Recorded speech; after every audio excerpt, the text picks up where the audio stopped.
Pendant longtemps, on a présenté l'enclavement du Mali comme une fatalité, un pays sans accès à la mer, condamné à dépendre des ports des autres, condamné aussi à subir les routes saturées, les coûts élevés et parfois même les blocages politiques.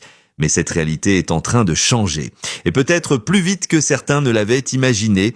En 2026, le Mali s'apprête à franchir un cap historique, retrouver un accès stratégique à l'océan Atlantique grâce au fleuve Sénégal. Oui, le fleuve Sénégal, longtemps perçu comme une simple frontière naturelle, devient aujourd'hui un outil majeur de souveraineté économique. Ce projet porte un nom, Citram, le système intégré de transport multimodal. Il est piloté par l'Organisation pour la mise en valeur du fleuve Sénégal, l'OMVS, qui regroupe le Mali, le Sénégal, la Mauritanie et la Guinée. L'objectif est clair, rendre le fleuve Sénégal navigable toute l'année sur une distance de 905 km entre le port atlantique de Saint-Louis au Sénégal et le futur terminal fluvial d'Ambidédi dans la région de Kayes à l'ouest du Mali.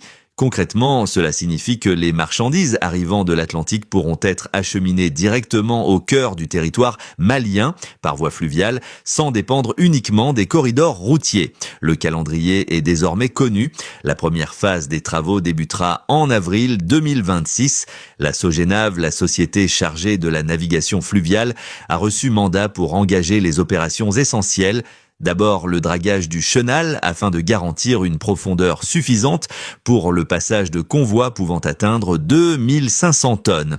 Ensuite, le balisage moderne du fleuve pour sécuriser la navigation de jour comme de nuit.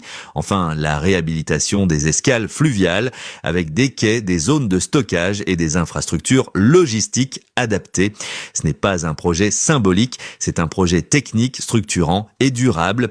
Sur le plan financier, l'investissement global se chiffrera en centaines de milliards. Mais la vraie question est ailleurs. Combien coûte chaque année la dépendance logistique? Combien coûtent les retards, les pressions, les corridors fragilisés? Car le transport fluvial, c'est jusqu'à 40% moins cher que la route. Une seule barge peut remplacer 50 à 80 camions, moins de routes détruites, moins de carburant consommé et surtout plus de maîtrise. Avec ce projet, Ambidédi change de statut. La localité devient un hub portuaire stratégique capable de transformer toute la région de Kayes. Emplois directs, activités industrielles, commerce, services logistiques. C'est toute une économie locale qui se met en mouvement et soyons clairs, le Mali ne demande pas un accès à la mer par faveur, il reconstruit ses propres routes commerciales. Précision importante, les grands navires océaniques ne remonteront pas le fleuve jusqu'à Kayes. Le port de Saint-Louis servira de plateforme de transfert. Les marchandises y seront transbordées sur des barges fluviales adaptées. C'est un modèle éprouvé partout dans le monde. Ce n'est pas une limite, c'est une intelligence logistique. Au fond, ce projet pose une question simple mais dérangeante. Et si l'enclavement du Mali n'était pas une fatalité, mais un récit qu'on a trop longtemps accepté? En 2026, le Mali envoie un message clair. Un pays peut être sans façade maritime, sans pour autant être prisonnier.